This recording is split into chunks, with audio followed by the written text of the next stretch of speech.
It's getting hot out here. Babe. Yeah? Hey, I'm thirsty. Could you give me some water, please? Yeah, do you want ice? Nah, just hot. Your dad wants water. Hot water, apparently. You guys feed the dog? Coming. Okay, thanks, hon. Sorry. Took a while for the tap to get hot. I don't know why you want hot water. It's okay. Okay. Here you go. Get hot down. Oh my gosh. I'm not gonna refill it.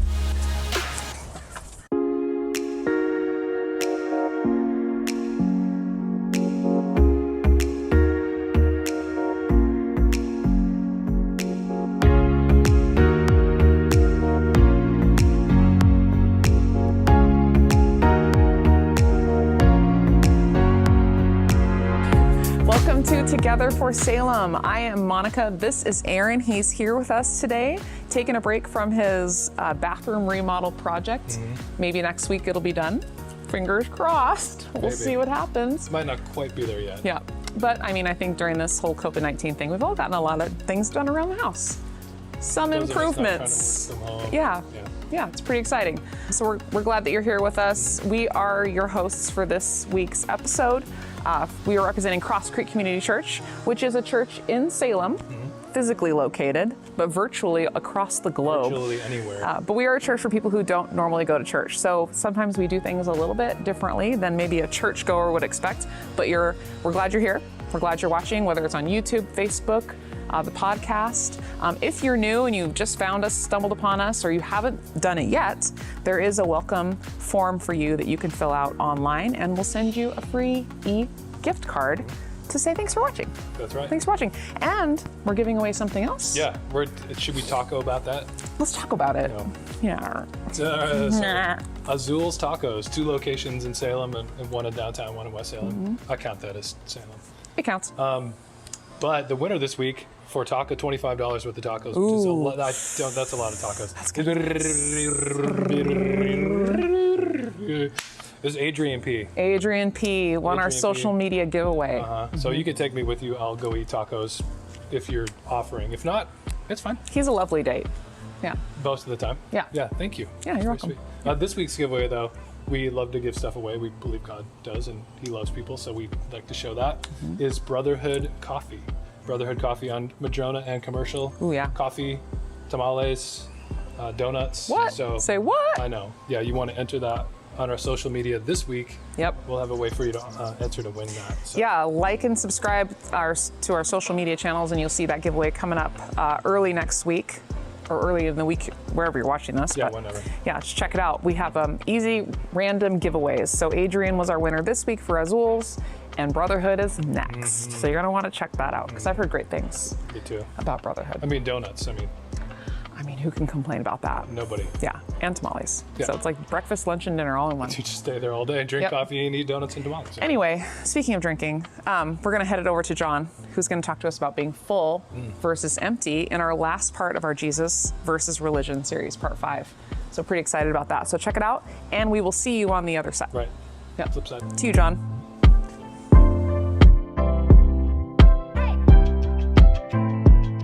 So I grew up in church, and it's kind of become almost a cliche, but on Super Bowl Sunday, the guy leading the band or the lady leading the band will usually say, "Hey, how's everybody doing today?" And people are like, because it's, church, they're like, "Ha ha, yeah, we're just sing your songs." And they're like, "No, you're about to watch the Super Bowl, and you're gonna cheer way louder than that for the Super Bowl, and this is way more exciting than the Super Bowl because this is church." And people are like, "Oh yeah, okay," And I mean, they were coming from a good place, but it just rang hollow, because what we were experiencing there and was religion. It was church. So it's like, well, yeah, we're gonna watch the Super Bowl, but right now we're doing our church songs, right? It didn't work. Because really, when you think about religion, it's not as exciting as the Super Bowl. Religion, honestly, for the most part, is more like sophomore math class, where you're sitting through it. When's this gonna be over? When am I actually gonna use this in life? And is what you're teaching right now, is that gonna be on the test? Because if it is, then maybe I'll pay attention. It's a lot more like math class than the Super Bowl. And here's the thing. here's how we can boil down religion. Religion basically is trying to earn the acceptance of the God or the gods. And so we have this thing that we might not call it this word, sin, but we all have this feeling that there's something separating us. There's something about us that the God or gods won't accept. And so we feel like we have to bribe them in some way. We have to make up for the things we've done that they don't like in some way. We have to do something to get their attention. And so religion has us do rituals or sacrifices. It's been this way since basically the beginning of time. We do these rituals or these sacrifices. We have to say these special prayers. We have to follow these rules in order to get on the God's good side. Every religion is like this. They just do it in different forms, in different ways, with different words, but it's the same idea. And if you think about it, like, that doesn't really even make sense. If there's this all-powerful being or beings out there, why would us minuscule little things, saying certain words or doing certain chants or even obeying certain rules, do anything for them? Like, why would they need anything like that from us?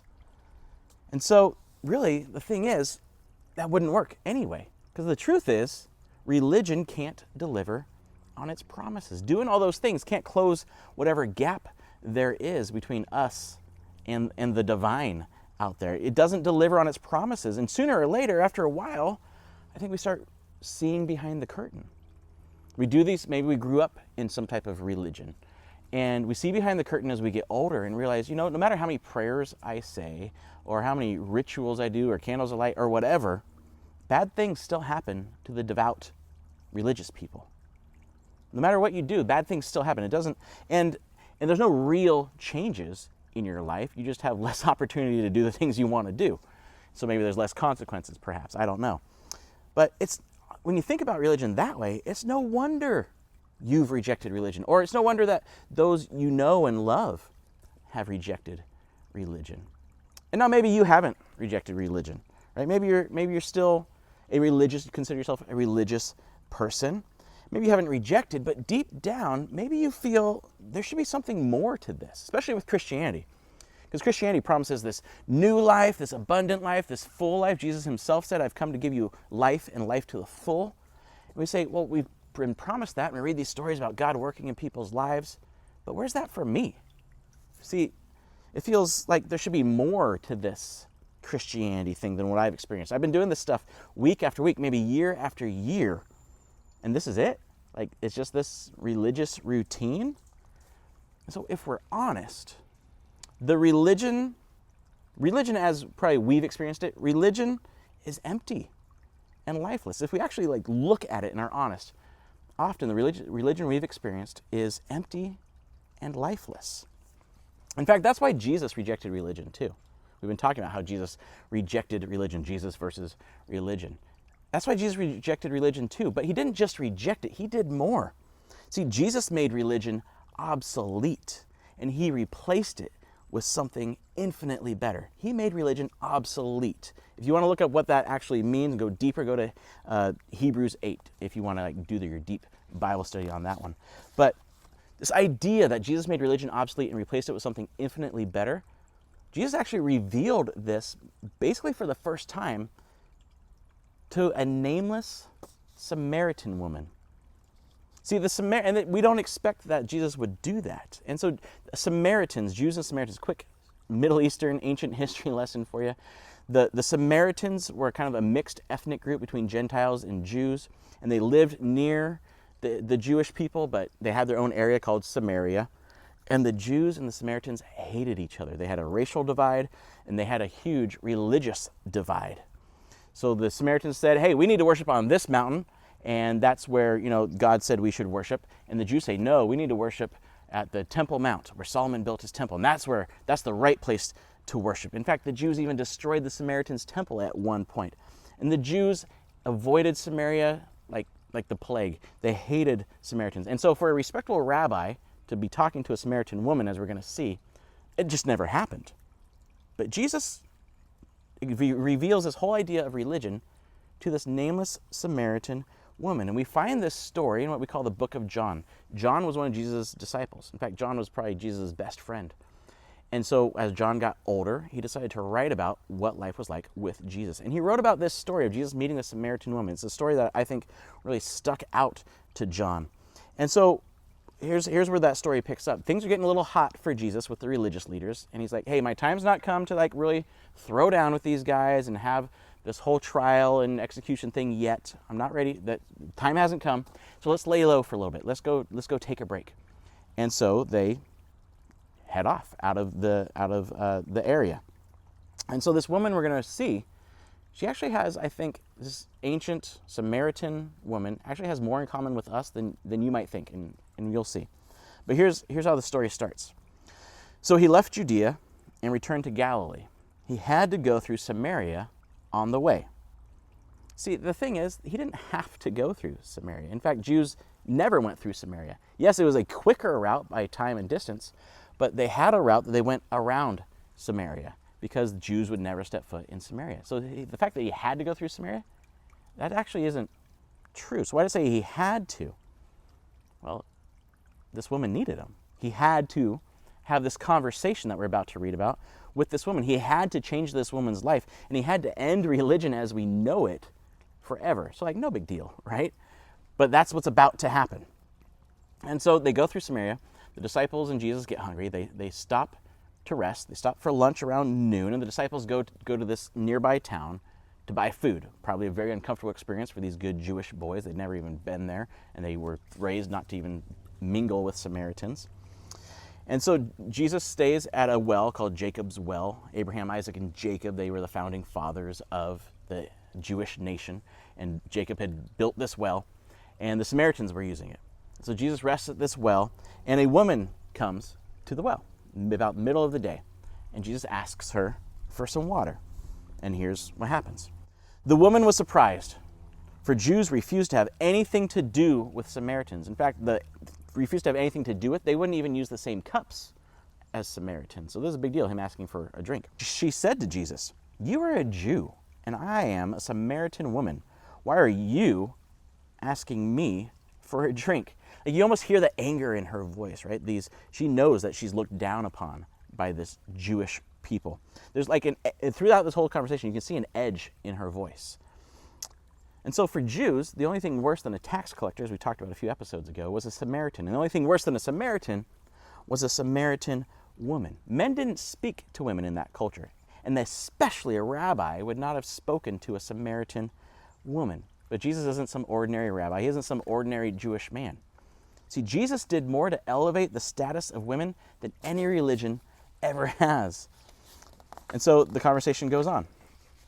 Jesus replied, "If you only knew the gift God has for you and who you are speaking to, you would ask me, and I would give you living water."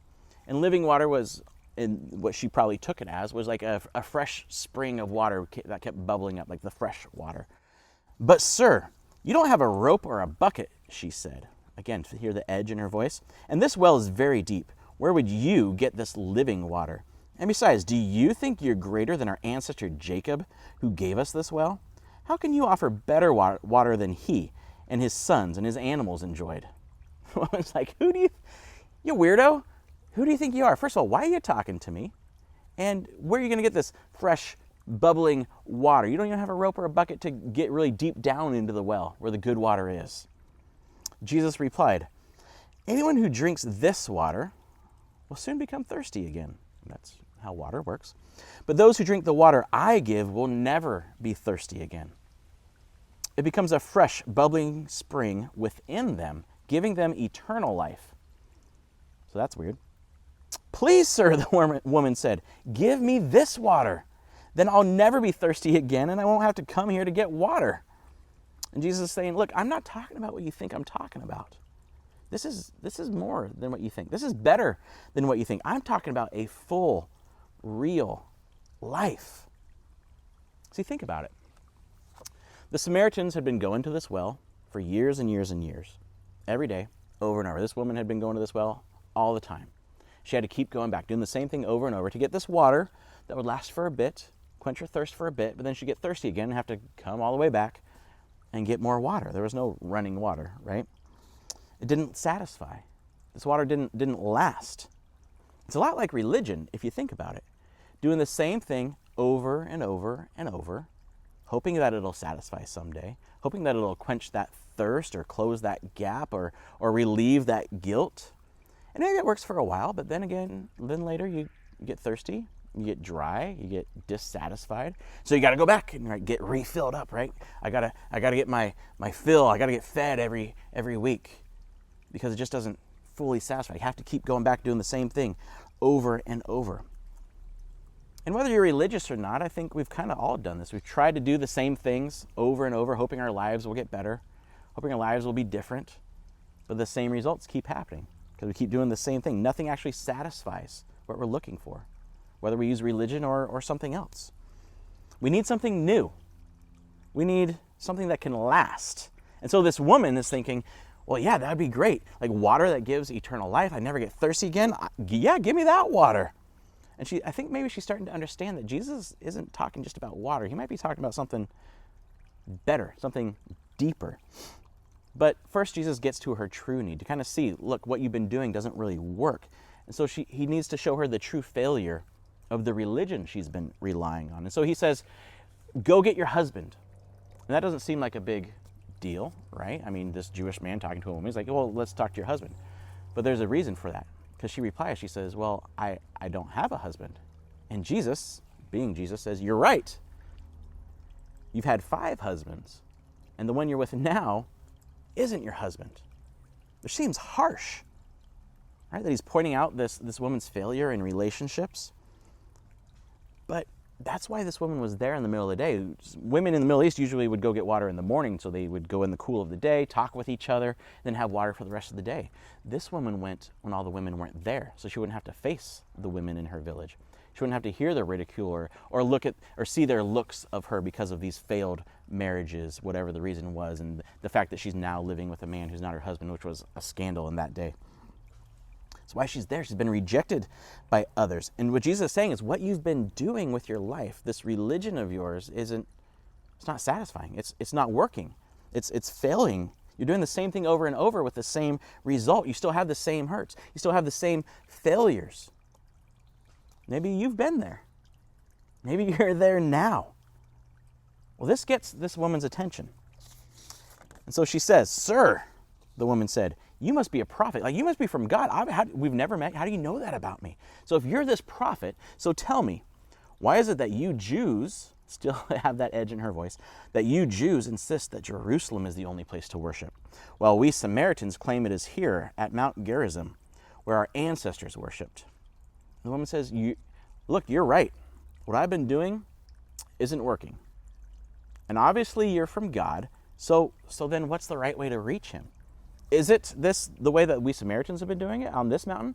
Or is it the way the Jews are doing it? What's the right religion? What's the right ritual? What's the right way to reach God? What are the right motions, the hoops for me to jump through?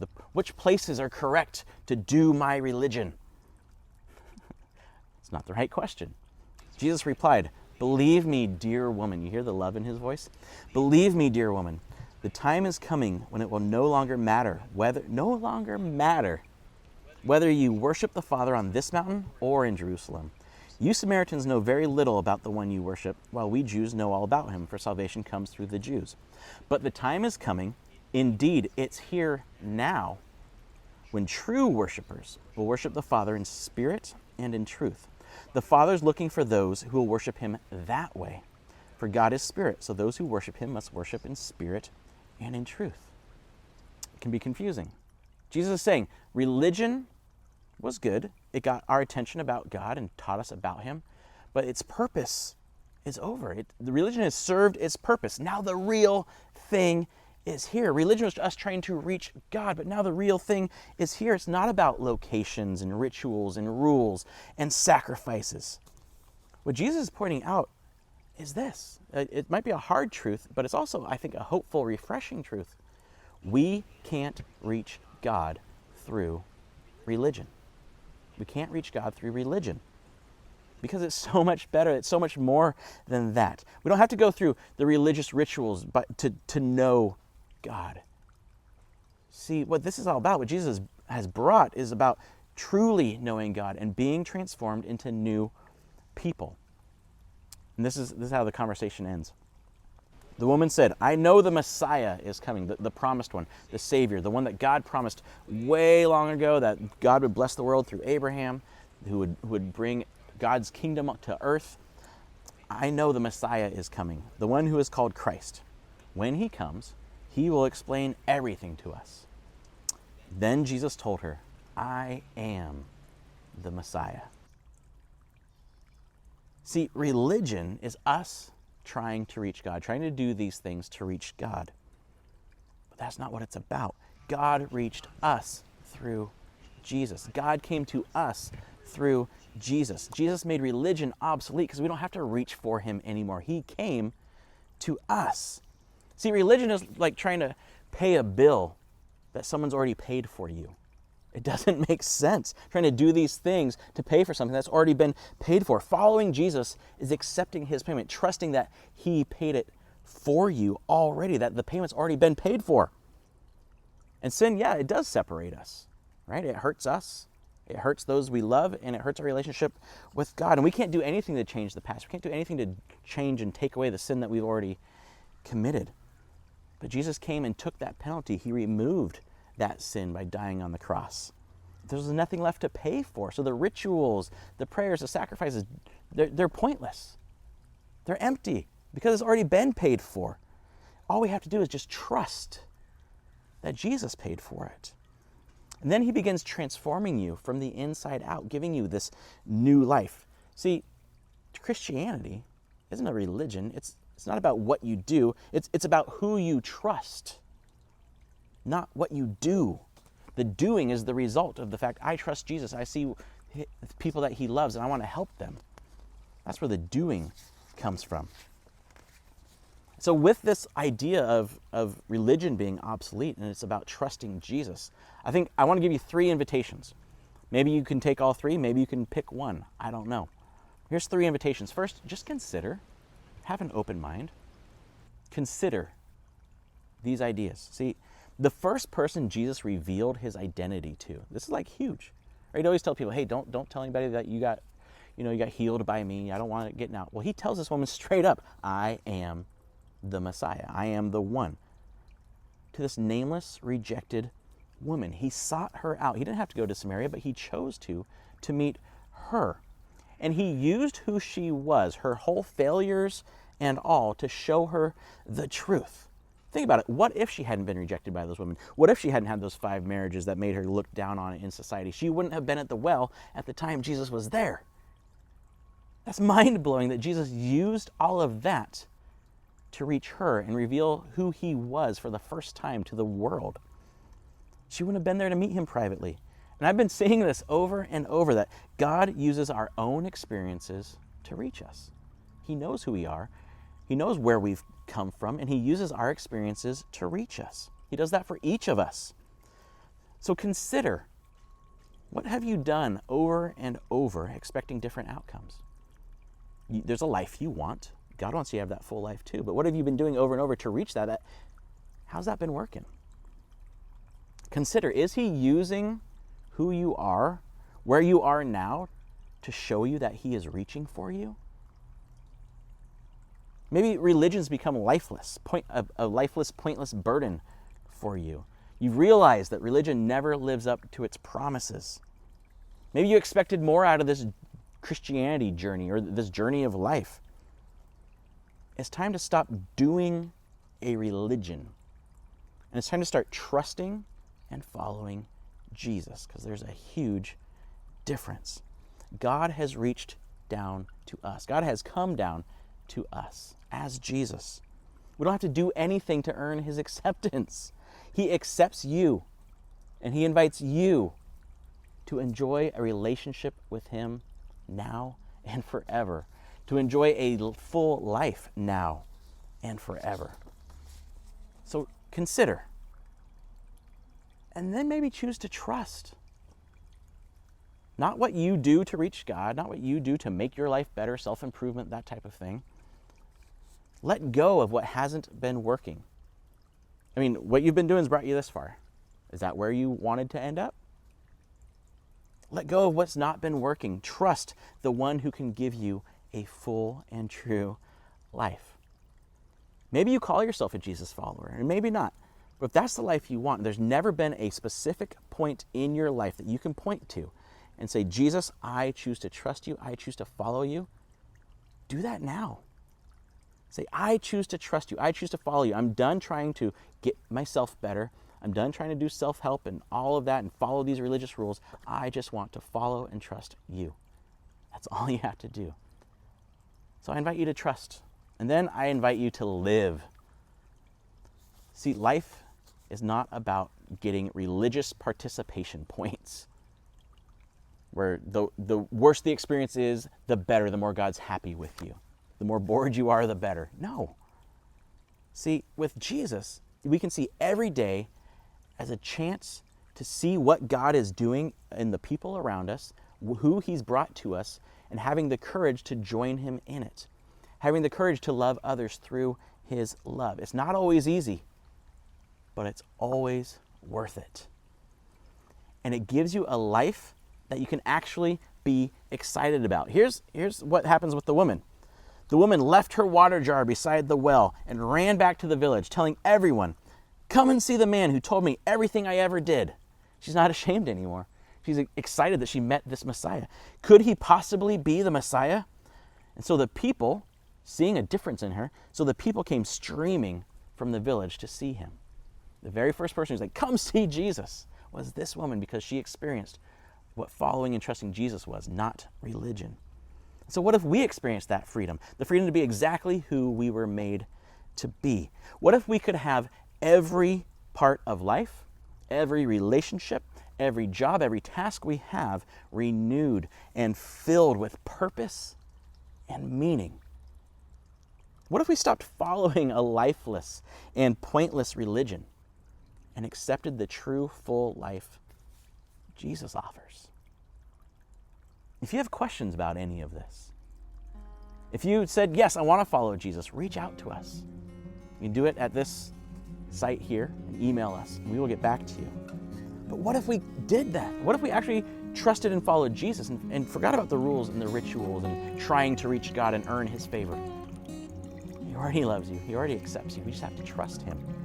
See, religion offers meaningless routines and rituals. Jesus offers a life of true meaning. Rituals and routines can never satisfy our true needs. Renewal, a relationship with God who loves and accepts you, is the true source of a full, lasting, eternal life. The choice is ours. What choice are you going to make?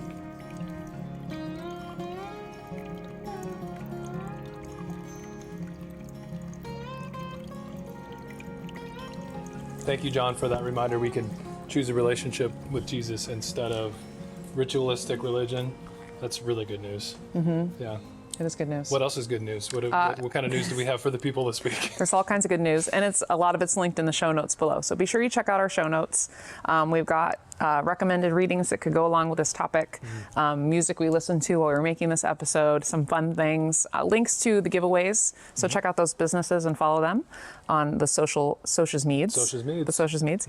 And another thing is, one of the things we've been including in this these episodes is a link to The Chosen, which is a really cool show about the life of Jesus. It's really well done. It's not cheesy. No. It's not.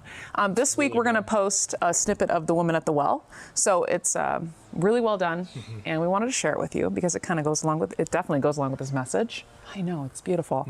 So be sure to follow us on social media, and we'll post that at some point. But there's a link to The Chosen too, so you can watch it for yourself. All of season 1 is available for you.